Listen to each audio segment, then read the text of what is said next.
Ég heiti Alexander Marísson, ég er fyrsta árs nemi í skógfræði á Hvanneyri. Ég fluttur hingað frá Sauðárkróki, þar sem ég var í Fjölbrautaskóla Norðurlands vestra. Tók þar rafvirkjan og viðbótarnám til stúdentsprófs og ég kæmist nú hingað inn. Lífið hér á Hvanneyri er mjög rólegt og gott. Það verður mjög fjörugt og litskrúðugt þegar nemendur tekur sig til og heldur sína viðburði. Skógfræðinámið hér gengur út á allt sem tengist skógrækt á Íslandi, bæði nýskógrækt, viðhald, skipulag, alla fræðslu fyrir almenning og allt sem tengist trjám og landgræðslu, ekki landgræðslu fint. Allt sem tengist trjám og skógum hér á Íslandi. Framtíðar atvinnumöguleikar í faginu held ég að séu mjög bjartar.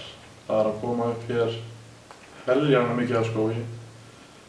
Og það fer fljótlega að vanta fólk í flest allt sem tengist skógrækt að mínu mati. Þetta verður heljarlega business.